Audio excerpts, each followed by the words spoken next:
네, 반갑습니다. 지난 방송을 제가 잘 못했는데 주제가 그래서 그런가요? 많은 분들이 또 댓글 남겨주셔가지고 다 읽지는 못했는데 응원하시는 댓글이 유독 눈에 많이 띄었고, 약간 좀 이상한 말씀하신 분에 대해서 이렇게 딱 정확하게 지적해 주는 댓글이 있었는데 그 댓글에 제 댓글이 너무 많이 달렸더라고요.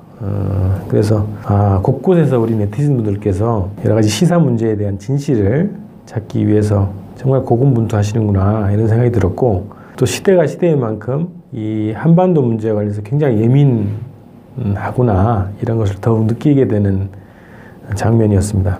요즘에 또 제가 이제 유튜브 방송을 3주째 이제 접어들고 있는 것 같은데, 많은 분들, 정치인분들, 또 유명인분들의 또 유튜브 방송, 팟캐스트 방송을 또 새롭게 시작하시는 분들이 곳곳에서 나타나셔서 좋습니다. 그래서 저도 일단 그 흐름에 또 동참한다는 자부심도 있고, 또 특히나 통일 문제, 민족 문제, 북한 문제, 미국 문제 관련해서는 70년 동안 이 분단 구조에서 굉장히 왜곡되어 있고, 또 여전히 이 분야에 대해서는 국가보안법이라는 현실적 법제도적 장치가 있고, 또 태극기 부대, 자유한국당, 미국과 같은 집단들이 있기 때문에 분단 유지 그리고 반공 반북의 집단들이 여전히 기세등등하고 있기 때문에 쉽사리 이 문제에 대한 진실을 찾는 노력들이 잘 보이지 않는 것이 사실입니다. 그리고 남북 정상회담을 통해서 또 이 평화 분위기, 화해 분위기가 많이 고조된다고 하더라도 여전히 이 주제에 대해서는 굉장히 민감하죠. 종북무리가 여전히 남아 있는 거고요. 또 종편들이 호시탐탐 노리고 있습니다.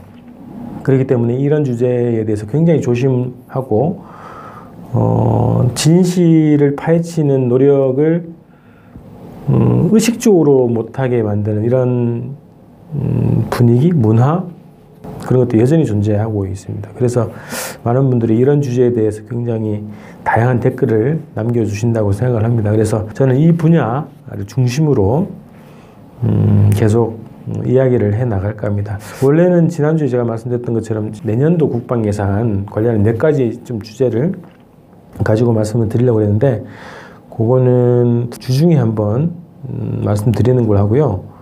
오늘은 요 얘기를 꼭 하고 싶어서 먼저 이제 주제를 가져왔습니다. 19일 날 트럼프 대통령이 시리아 주둔 미군 2,000명을 전원 철수시키겠다라는 명령을 내렸습니다. 입장을 밝혔고요. 아주 갑작스러운 소식이었죠. 자, 19일이면 시기적으로는 이게 비교해서 보도하는 언론은 없었던 것 같은데, 19일날 한국 시간으로 19일날은 로버트 비건이라고 하는 미국의 대북정책 특별대표가 한국에 온 날입니다. 19일 한국 시간 19일이면요.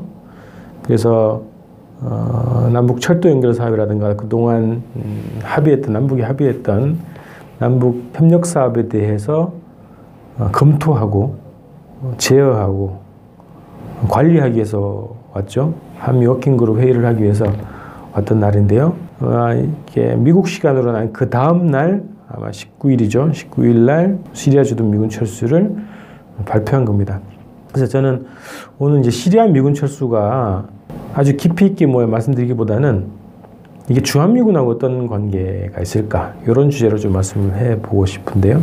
일단 시리아에는 2015년부터 미군이 주둔을 했습니다. 2,000명 가량 주둔해왔고요. 이슬람 국가 ISIS를 소탕하기 위해서 주둔한다 이런 명분으로 가 있지만, 실제적으로는 시리아 아사드 정권을 붕괴시키기 위해서 반군을 지휘원하고 직접적인 시리아군에 대한 군사적 공격을 단행하기 위해서 주둔을 해왔던 거죠. 그러니까 이 전쟁에 러시아도 참전을 했고 이란도 참전을 했고 수많은 반제 반미 나라들이 지원을 했고, 또 이스라엘 그리고 유럽의 프랑스, 영국 이런 친미 국가들이 지원을 했습니다. 그래서 공격을 했고 여기에 독일과 같은 나라들이 실질적인 참전을 하지 않아도 전쟁 비용을 지원하는 방식으로 시리아 정권을 붕괴시키는 미국의 작전에 함께 동참해 왔던 그런 전쟁입니다. 자, 작년 올해 거치면서 시리아에서의 그 반군 그리고 ISIS의 세력이 급격하게 쇠퇴됐고 머지않아서 시리아 아사드 정권이 영토 완정을 하게 될 것이다 이런 전망이 있습니다. 그래서 이 갑작스런 시리아 주둔 미군의 철수가 결국 미국이 이 전쟁에서 패배를 하고 더 이상 승산이 없는 전쟁에서 발을 빼는 과정이다. 이렇게 보통 상식적인 사람들은 그렇게 분석을 하게 되죠. 그런데 이제 트럼프는 어쨌든 명분으로는 IS를 소탕 완료했다. 그래서 이런 명분으로 해서 시리아 주둔 미군을 철수하겠다. 이제 이런 입장을 밝혔다는 거죠. 자, 그런데 이제 이 과정 자체가 굉장히 전격적이었습니다. 이게 주로는 이제 현장 군부 책임자들 그리고 국방부 장관, 뭐 합참의장 이런 사람들이 군사 전략적 차원에서 이런 판단을 보통 내리는 것으로 생각을 하겠는데요. 메티스라든가 이 군부에서는 시리아 주둔 미군 철수를 반대했다는 거예요. 18일 날 이런 핵심 참모들과의 회의를 거쳤는데 여기에서 뭐 메티스라든가 폼페이오 같은 이런 사람들이 다 철수를 반대했다는 겁니다. 그런데 19일 날 전격적으로 트위터를 통해서 트럼프가 이 결정을 발표를 했고요. 그것도 언론에 대고 발표를 한 것이 아니라 백악관 사무실에서 나와서 직접 그 내용을 발표한 영상을 찍어서 그 영상을 트위터로 공개를 했다는 거예요. 방식도 굉장히 특이하죠. 자, 그래서 이게 전격적으로 결정된 미군 철수 방식을 봤을 때 이게 수많은 이해관계가 이렇게 있는 사안 아닙니까? 2,000명의 미군이 주둔하는 것은 이걸 통해서 자기들 동맹들 간의 관계도 있을 테고요. 이스라엘, 영국, 프랑스와 같은 동맹국과의 관계 문제도 있을 거고 또 군수업체랑도 관계가 있을 거고요. 특히 이제 국방부가 직접적인 관계가 있을 텐데 이런 것들을 가지고 철수 문제를 가지고 정치권하고 군부하고 합의가 잘 안 되는 주제겠죠. 철수 한 해만 해가지고 논쟁만 하다가 하세월 보낼 겁니다. 근데 이런 복잡한 과정을 트럼프가 거치지 않고 전격적인 방식으로 대통령의 권한으로 딱 선포를 해버린 거죠. 그래서 이게 기정사실화 되는 그런 형국인 것 같습니다.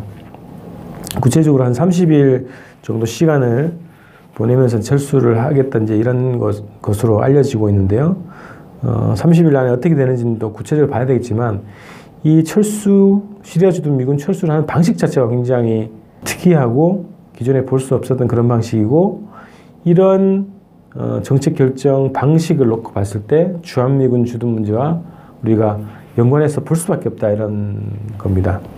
자, 우선 그 트럼프 행정부가 들어서고 나서 작년이었습니다. 작년에 한참 북미 간의 뭐 핵전쟁 문제, 전쟁 발발 문제 이런 것으로 한참 전쟁기가 굉장히 고조했던 시기에 우리가 좀 많이 잊었는데 두 가지 중요한 뉴스가 있었어요. 주한미군 관련해서. 그 북의 핵 무력이 점점 이제 강화가 되고 있고 또 대륙간 탄도미사일 실험이 계속되고 있는 그 와중이었어요.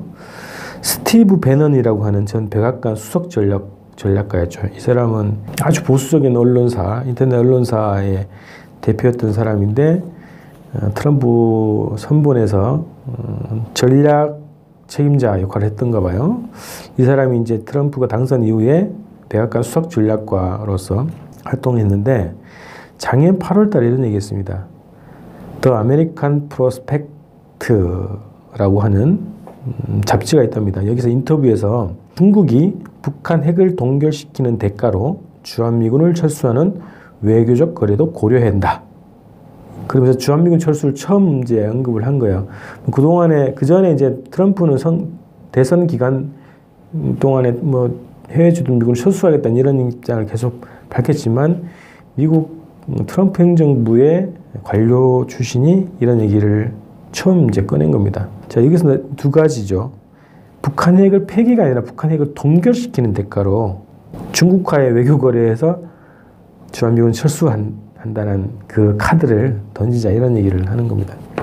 그 다음에 헨리 키신저 전 국무장관, 이 사람이 아주 노회한 외교 일꾼이죠. 그 당시 이제 그 잘리기 전 틸러슨 국무장관한테 이런 얘기를 했던 겁니다. 중국의 우려를 덜기 위해서 한반도에서 대부분의 주한미군 철수를 공략하는 것이 포함될 수 있다, 이런 얘기입니다.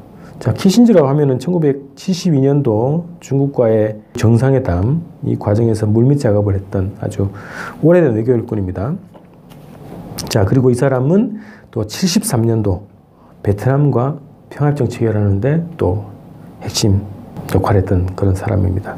자, 그래서 제가 이제 그런 것이 이제 트럼프 행정부 시기에 주한미군 철수와 관련된 논란들이 있었다, 이렇게 좀 말씀드리는 거고요.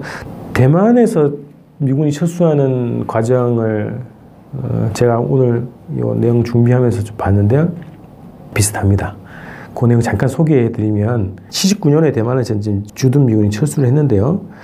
미군이 대만에 주둔을 하게 된 것은 한국전쟁 당시입니다. 한국과 대만을 미국의 국동방위선 엣지스 라인에서 제어했던 대통령, 미국 트루먼 행정부가 한국전쟁이 발발하자 중국의 주력 부대가 이렇게 한반도에 오는 것을 막기 위해서 대만에다 이제 미군을 주둔시켰다는 거예요. 이를 계기로 해서 51년도에 대만과 미국이 상호방위 조약의 전 단계로 미 군사 고문단을 이제 파견했다는 거고요. 그 다음에 54년도 한국전쟁 끝나는 이후에 54년도 정식으로 장제스 총통하고 미국이 정식으로 중국 미국 공동방어 조약이라는 군사동맹을 체결했다는 거예요. 한국과 미국하고 비슷하죠. 그래서 이 그 조약 이후에 미군 병력이 계속 늘어서 미국 군속까지 한 10,000명까지가 주둔하게 됐다는 거예요. 그런데 어떻겠습니까? 72년도에 어떤 사건이 있었냐면 유엔 총회가 있었는데 이 유엔 총회에서 대만을 유엔에서 퇴출시키고 대만이 가지고 있던 유엔 안보리 상임이사국 지위를 중화인민공화국한테 준다는 유엔 총회 결의가 통과가 된 겁니다. 자, 하루아침에 이제 대만은 완전히 유엔에서 축출이 된 거고요. 그 자기가 가지고 있던 안보리 상임이사국의 지위를 지금 현재 본토 중국, 중화인민공화국이 갖게 됐던 그런 대만 입장에서 보는 뭐 마른 하늘의 날벼락 같은 일이 벌어진 거죠. 그리고 71년도에 그 시기에 헨리 키신저 백악관 안보부 장관이 비밀 방중을 하게 된 겁니다. 자, 이런 것을 거쳐서 72년도에 드디어 중국의 닉슨 대통령이 방문을 하게 됩니다. 그래서 외교관계 수립을 이제 합의를 하게 된 거죠. 그러나 이제 정식으로 미국과 중국이 수교한 건 79년도가 됩니다. 미국 내에서 엄청나게 논란이 있었다는 겁니다. 그래서 72년도 정상회담 이후에 거의 한 7년 정도가 걸린 거죠. 7년 이후에 미국 의회에서 승인이 돼서 미국과 중국의 수교가 이루어진 거라는 겁니다. 이 수교와 동시에 대만이 미국과의 외교 관계가 끊어지게 된 거죠.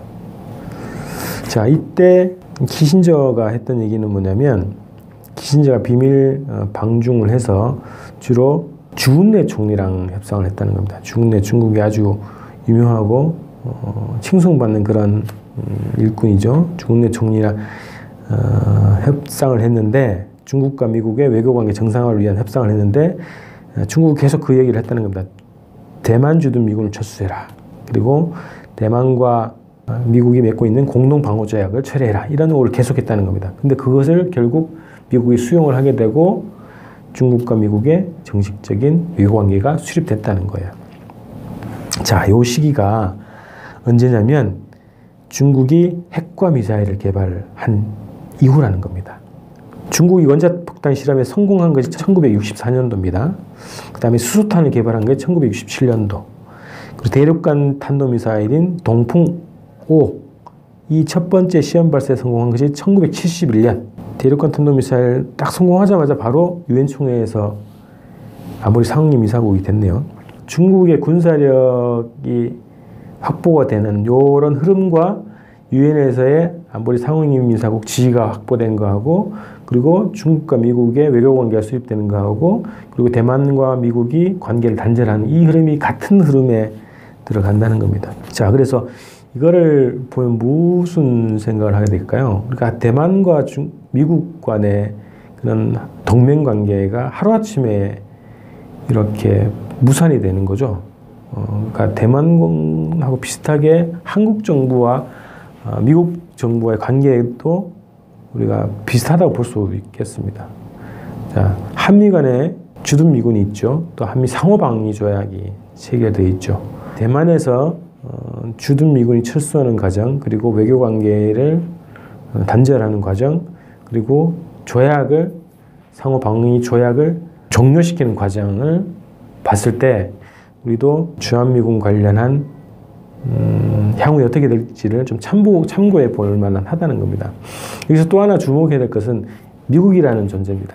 자, 미국은 실질적인 중국의 군사적 위협이 자신들의 안보에 실질적 위협이 된다고 판단을 했겠죠. 그래서 비밀 조촉을 하고 중국과의 관계 정상화를 통해서 그런 군사적 위협 자체를 완화시켜 내려고 했겠죠. 그래서 자신들의 동맹국이라고 하는 대만을 버렸다는 겁니다. 대만 입장에서는 자기를 버린 거죠. 그리고 미국 입장에서는 자국의 이익을 위해서 어떻게 보면 합리적인 선택을 한 겁니다. 핵을 가진 그리고 자신들과 적대적인 사회주의 나라가 중국인데 중국과의 관계 정상화를 통해서 자신의 안보 위협을 해소하겠다는 것이 미국의 국익적인 판단이었겠죠. 그런 판단으로 하루아침에 대만 주둔 미군을 철수시켜놨다는 겁니다. 자, 미국이 이런 나라입니다. 자, 한국에서 뭐 태극기 부대나 뭐 자유한국당, 뭐 조원진 같은 뭐 이런 사람들이 한미동맹을 거의 종교처럼 만들어놨어요. 한미동맹을 구소해주고 한미동맹은 영원해야 되고 한미동맹이 없으면 한국이 무너질 거라고 하는 그런 주술에 걸려서 지금 열심히 지금 뭐 태극기 들고 돌아다니시는데 미국은 절대 그런 나라가 아닙니다. 미국은 자국의 이익, 모든 나라는 마찬가지죠. 정상적인 국가면 자국의 이익을 위해서 가장 최우선으로 자국의 이익을 위해서 외교활동을 벌이죠. 외교활동, 군사활동, 무역활동을 벌이는 겁니다. 미국 입장에서는 당연한 판단이었겠죠. 아주 합리적인 판단이었겠죠. 그런 것처럼 미국은 주한미군 문제, 한미동맹 문제를 사활적으로 생각하지 않습니다. 자기의 필요에 따라서 한미동맹, 한미관계, 한미상호방위조약, 한미 간의 관계를 판단하는 것이지 국익과 맞지 않으면 한미동맹은 충분히 부를 수 있는 거죠. 그래서 시리아 주둔 미군을 철수시키는 이런 전격적인 방식을 봤을 때 그리고 대만에서 주한미군을 철수하는 그런 미국의 역사 그리고 미국의 자국 우선주의, 국익에 대한 판단 이 행태를 봤을 때 주한미군도 전격적으로 철수할 가능성이 매우 높다는 것이 제 판단입니다. 그게 빠르면 내년에 주한미군 철수를 선언할 수도 있다. 그 방식은 뭐 여러 가지겠죠. 뭐 이번 그 트럼프가 시리아 미군 철수하는 그런 방식처럼 트위터의 방식으로 또 있을 수 있고 아니면 내년 초로 예상되어지는 2차 북미 정상회담에서 평화협정 체결을 합의하고 그 내용 안에 주한미군 철수 조항이 들어가는 가능성도 충분히 있다고 봅니다. 왜냐하면 정전협정을 평화협정으로 대체하는 문제죠. 평화협정 체결하는 문제는. 정전협정 항목 자체에 외국 군대의 철수 문제가 있고 항구적인 평화체제를 만드는 것이 정전협정의 내용에 들어가 있는 겁니다. 그래서 정전협정을 평화협정으로 전환시키는 문제는 모든 외국 군대의 철수 문제를 담고 있는 문제이기 때문에 평화협정 논의가 북미 정상회담에서 논의가 된다면 반드시 주한미군 철수 문제가 들어갈 수밖에 없는 겁니다. 그래서 한미동맹을 믿지 마라. 주한미군은 하루아침에 철수할 수 있다. 아까 말씀드렸던 것처럼 중국이 핵무력을 완성한 그 시기에 미국이 내던 판단의 근거는 뭡니까? 자국의 안보가 우선입니다.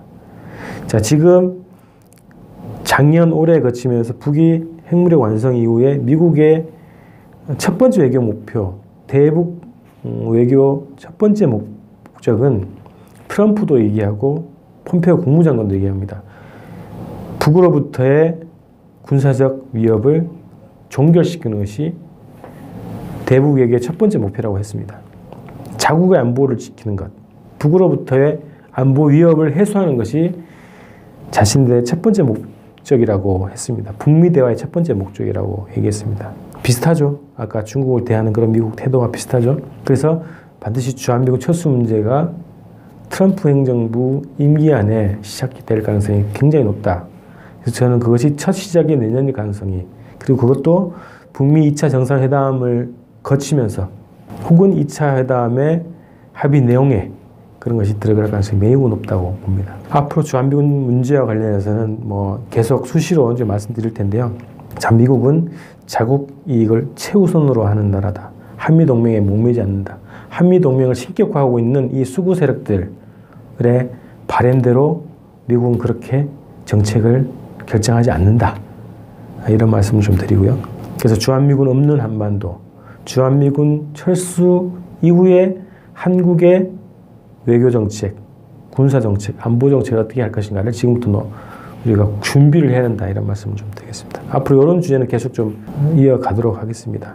마지막으로 하나만 좀 말씀드리고 오늘 단상 좀 정리할까 합니다. 자, 평택에 있는 미군기지 있죠. 팽성읍 안정리 때 주둔하고 있는 새로운 미군기지입니다. 작년에 개소식인가요? 행사를 했죠. 여의도 면적의 5.5배. 해외에 있는 미군기지 중 단일 기지로는 최대 규모라고 합니다. 여기에 병원, 은행, 학교, 소매점, 워터파크까지 다 있습니다. 종합병원까지 2020년에 완공한다는 그런 계획을 가지고 있습니다. 이 평택 기지 어떻게 활용할 것인가 지금부터 고민합시다. 오늘 단상 마칩니다. 고맙습니다.